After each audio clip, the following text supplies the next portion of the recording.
Alright, we got 10KMoss and DMunny in the building. What you guys saying? You guys are blessed? Pretty good. Cooling. Okay. So yeah, I'm gonna start this like from scratch, you know, from the beginning and stuff. Like, when did you guys first start out rapping? When I first started rapping, it was just completely by mistake still. I was just at my brody's crib. I didn't even know he had a mic. I just walk up into his room for the bill-ups, just with the man them, and then boom, I seen he had a mic and he's fooling around on it making tracks. I went on that, I put the headset on, I just spit anything, fam. The way he had the auto-tune sounding, I was like, yo. It was actually like a crazy feeling, because like I never heard myself on any type of beat or like anything. I never even knew what my voice sounded like. Hearing it back, like, you know, that was a new experience for me. And then fam, ever since then, I just kind of like I had like the shittiest setups and shit, like, you know, I did all that shit trying to just record my little stuff. And then, but yo, like when I used to go to like actual studios, fam, I just fell in love with like actually like hearing my voice on the track. And then like other people would be like supporting me even more than I'm fucking with the tracks and shit. And I was like, yo, this is kind of crazy. Like, I might as well just keep on doing that shit, because like, you know, like it made people smile and shit, made me feel good.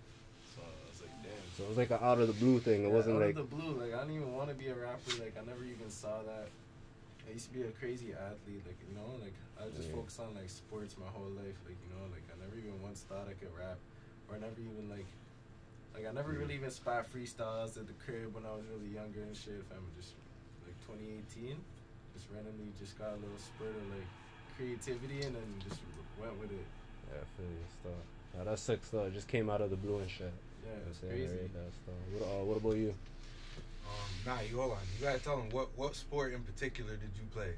Let motherfuckers know what sport you played. Yo, I played lacrosse, bro. Believe it or not. Oh, I played lacrosse, bro. Nobody plays lacrosse. Nobody knows about lacrosse. I don't even tell niggas and shit with fam. I did it all, fam. I had the scholarship, the whole 9 yards, fam. I went to private school for all this shit. I was training on the daily, like, man didn't even know. I was a lazy guy though. Everybody knows who I am, like how I am and shit. I just carry myself like I do shit at like a very high level when I do my shit, but like I just have like a relaxed way of doing it. Like I make hard shit look easy, like type shit. So that's just the type of person I was. So, you know, and then fam, I just kind of like, that wasn't for me though, like, you know, like I liked it.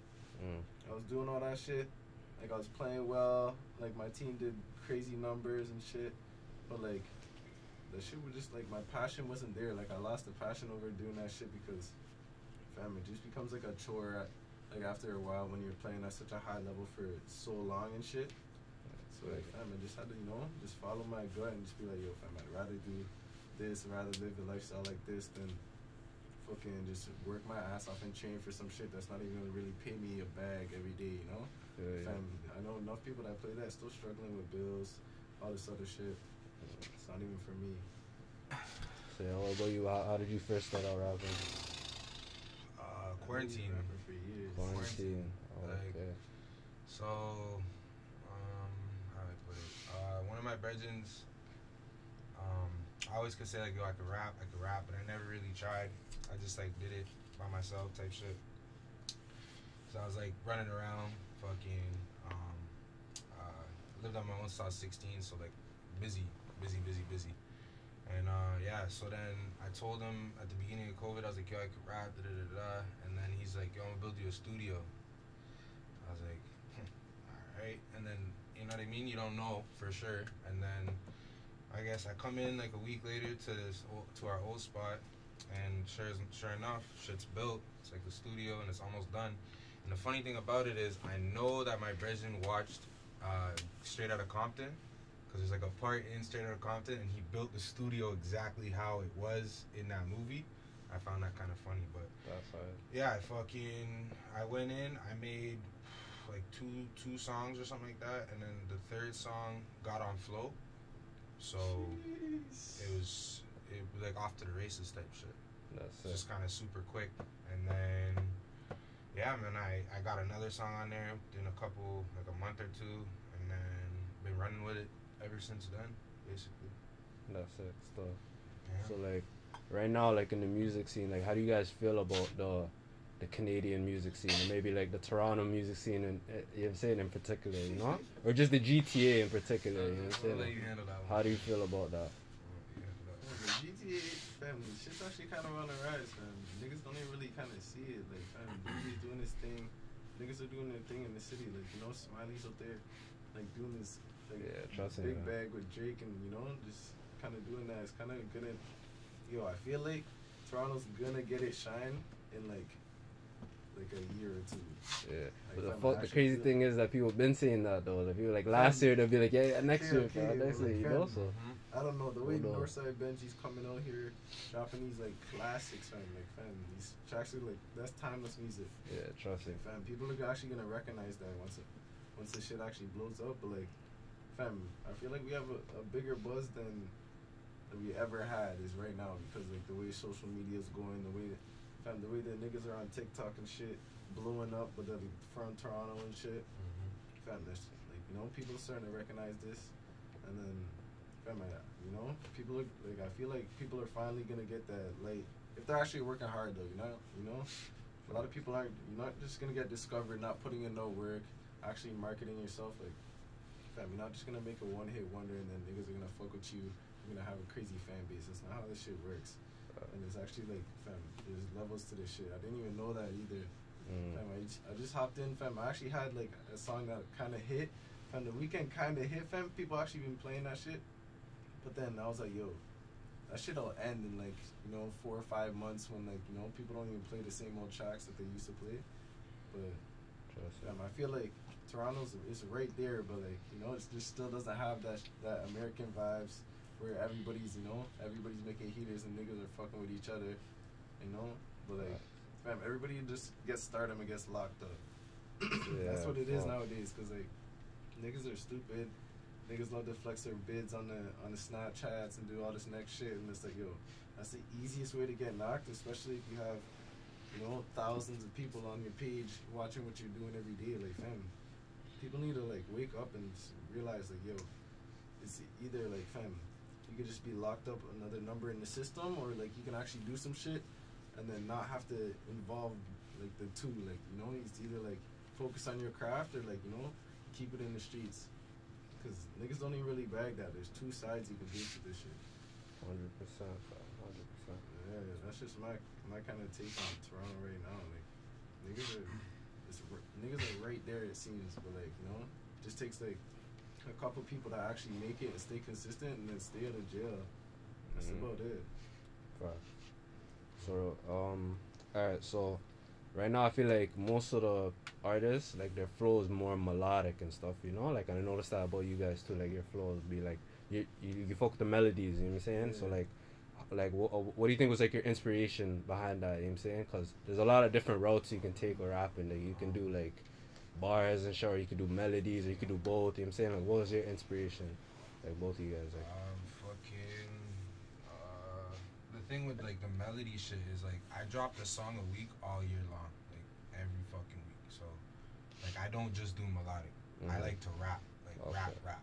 Okay. But most people don't want to hear that. They don't. Yeah. They want to hear something catchy, something that sticks in their head, all that type of shit. But I mean, like, to me, that's what I enjoy doing. But the question was what inspired me? Yeah, what inspired like the flow? Fuck. Like, I'm like a nerd when it comes to music. Like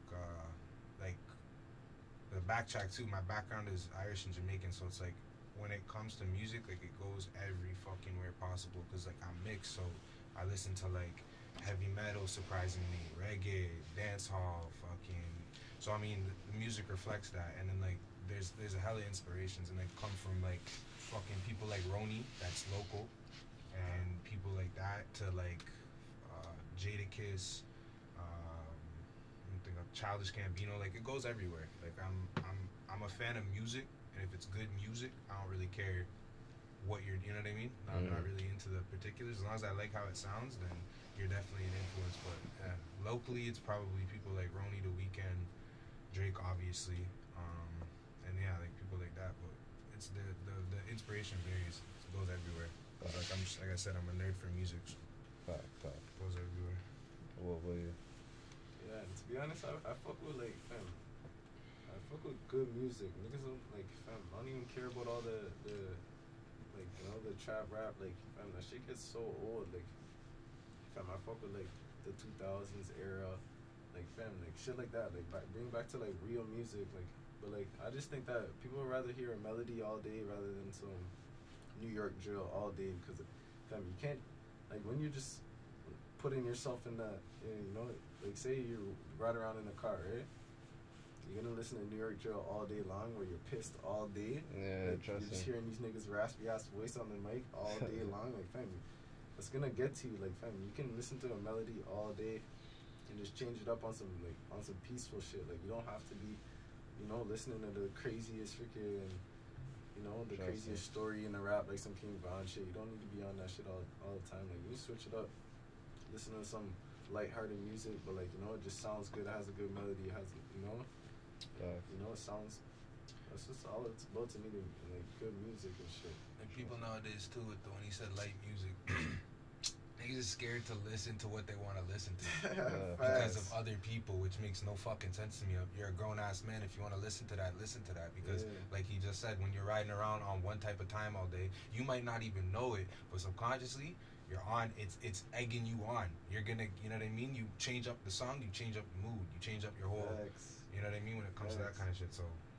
Facts. And I be doing that shit too. I be hitting the road, listening to some random ass shit. I be listening to some Larry June. If you never listen to some Larry June in the whip, fam, you never live, fam. That's the real hustler music. Like, niggas don't even know about that. And then to backtrack too, because I didn't answer the Toronto scene to me is bugging.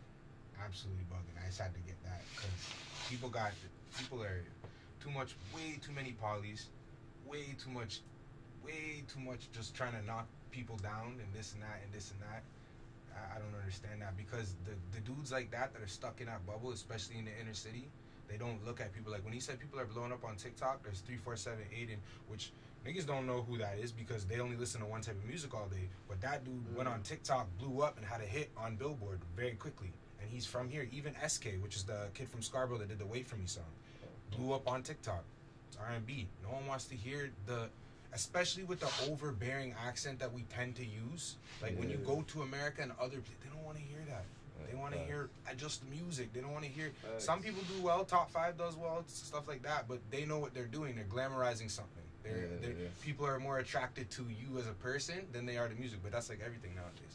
Yeah, I just had to bring it back to that because that's facts though. Music it's weird right now. Fam, you have to actually think about what actually blows up. You're gonna look at the track. Exactly. How many niggas from Toronto are on the billboards? Barely any of them. So why are you gonna keep making sounds that sound the same as all the next niggas in Toronto? You wanna try and sound like the next nigga in ATL or some shit that's actually on the billboard. Like, fam, why don't you listen to like? Or just completely do your own shit. Like, don't be influenced by outside. Just do what you want to do. If you like how that sounds, then do it. If you're trying to sing and you're not that good, then learn how to sing. Keep going in there. Keep running it back.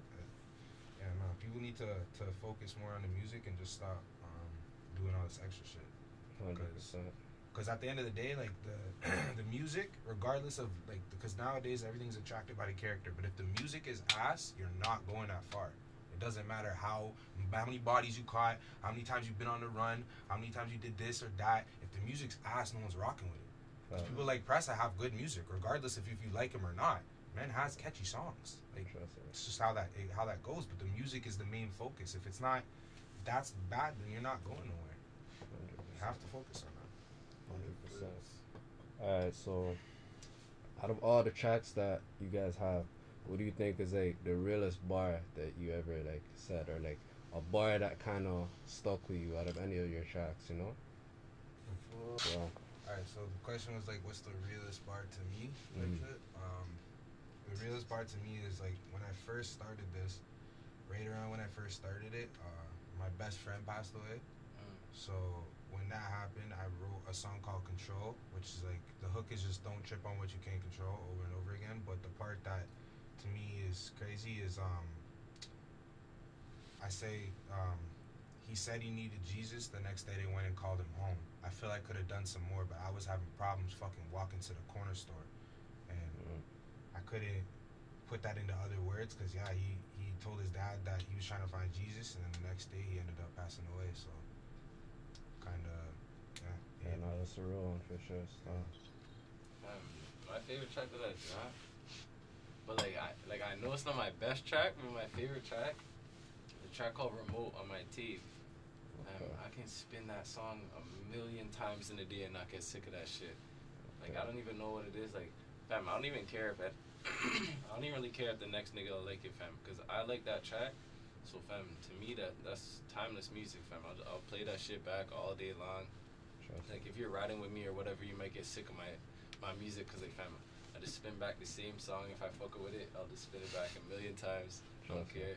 But, like, nah, that song is just, like, the bar is just, like I say, really don't care what these niggas be on. Like, you know, 20K flex, man, that shit made me yawn. Type shit like that. Like, fam, you know how every nigga in the city got a 20K flex. Like, you know, anybody can get you. You know, every man's just trying to be the scammer now. Like, fam, that shit makes me yawn, fam. And, like, you know, niggas be so caught up on that shit, fam, it's actually keeping you back. Like, fam, why you worried about, like, you know, some shit like, unless you're actually, you know, out here busting it like that, fam, like, half these kids are just influenced trying to be, like, the fake freaking fraudster. Like, like, you really don't even know what you're doing. Like, 100%. Niggas are risking their lives, not even really, like, knowing what they're actually getting themselves into and shit. Risking your life for a couple thousand. Fam, a couple thousand, fam. It's actually a joke still, because, like, fam, the amount of niggas that actually get away with that and run that shit up, like, fam, you know, a lot of niggas actually getting in stickies. Like, mans don't even see that side of the shit, but they just see the glamorous side, fam. You see that, you seen 5 bands on the man's story they posted 4 months ago. And people don't know that's real money half the time. That's not even theirs. So, like, I don't understand that people are infatuated with the weirdest shit, but that's just nowadays. People love violence and all type of shit, but it's the same thing. People love violence and rah rah rah, but when someone gets shot, headshot, done, and they want to cry. What happened? In the streets, that's what happens. People die. You don't play with those shit. Like, go get a job. Go make a quiet hustle. Why do you have to? It's just a part of this environment, man. People love to put everything on Instagram. Everything. Niggas trying to make having a job not cool and shit. Exactly. Like, you know? It makes no sense. That shit never made no sense to me, fam. Like, you can be a regular ass dude out here. Like, you know, you don't have to be that guy. That's why, you know, and that track kind of hits me the most, because like I really do not care what the next man's on. Like, you know, I'd rather just focus on what I'm doing, trying to see what my next play is, and then, you know, just worry about me. Like, you know, nobody's gonna bother me in a day if I'm just doing my thing, just in my own lane. Like, you might not even see me in a day. That's like one of my things is, like, fam, you might never ever see me in your life because you're not doing the same type of shit that I'm doing. Like, a lot of niggas get caught up in places where there's a lot of next niggas at the same function or whatever, same spot. I'm the type of nigga, like, fam, I'm not trying to get caught up in some shit. So, fam, let me just do what I'm gonna do, and then I already know I'm gonna be successful doing my shit, because you know, I'm just stuck in my lane and not having to worry about the next man and all this other shit. 100%. Just trying to stay out the way and do your thing, right? Just do my own thing, because that's where the success happens, fam. And it doesn't happen overnight, too. So you have to really try to stay on your grind type shit, but just stay out of the way, because when you start mixing the two, then you're trying to get in the mix for no reason, and then boom. So, and then people wonder, like, oh, how am I, you know, shit's, how I never have any blessings and shit. Just stay out the way and do your thing, and then everything will be good. 100%. People get impatient and they wanna rush it, and they wanna, why am I not blowing? They wanna start dissing people and all type of time. Like, you don't. Don't be that guy, bro. Bad idea. 100%. Terrible idea. Just focus on yourself, and just like you were saying earlier, like, it doesn't matter. He likes the song. Like, with the song that he liked is he likes it. As long as you like it, it don't matter if anybody else likes it. You have to like it first. How you gonna? That shit is common. That's corny. Just gotta focus on yourself. Just exactly how they're saying. Get money and stay out of the way. Because and when you look at it, like, from a global perspective, and the people that are big, Drake wasn't in the streets. Drake wasn't running around in the streets talking this and talking that. No, he was singing to girls. Like, facts. I don't know what people's brain is, because there is those slim cases, the presses and the people who really have street ties, but you're not that guy. Most people are not that guy. So just stay out of the way, because you're doing too much. These people Facts. really were raised in that. If you're really raised in that, then go through that, because that's you. But I mean, most kids aren't, and you're trying to be a Pooh Shiesty who's locked up right now and can't get bail. So who's really winning, him or the corny guy you thought was corny that's still outside free, has nobody to worry about, and is making music? So That's facts. I don't know. Facts, DMunny. 100%. Alright, so is there any like shout outs you wanna make, or any upcoming tapes you wanna, or music you might be dropping soon that you wanna, you know, shout out? Or Fam, I just wanna shout out just my niggas over at STTB, and then just mainly just niggas over at No Losses, fam. Like, fam, these niggas are so serious, fam. Man's don't even really bag, like, fam, man's aren't really actually trying to put shit together and put shit in motion. Like, I seen No Losses working. Like, fam, this shit is crazy, fam. And the way these guys work, the work ethic is like, fam, there's some role model work ethic over Run here. through Like, 10 real songs life, in fam. a night. 10 That's songs in a real night. life. My work That's ethic work is ethic, so. crazy. So it's like, yeah, we don't play over here about that. And then, you have any other shoutouts? Fam, not really any other shoutouts, like, fam. Unless, like, you know, I don't want anybody to watch this and be like, I didn't get the shout out, fam. I love all my people. I love everybody, all my niggas, you know. I want to shout out, like, you know. trust me. But, like, there's too many to even count on, so I don't even want to miss out on any names. So, like, you know, it's all love to my man, then. Facts. And then for me, man, shout out fucking No Losses. Shout out No Losses. Shout out No Losses every time, because that's who puts me in position. And then, yeah, shout out the little small crew I have. Y'all know who you are. But yeah, for tapes, I'm dropping Born Alone, Die Alone this year. So be on the look for that. That's about it when it comes to that. Alright, so that was 10KMoss, DMunny, a night in the 6.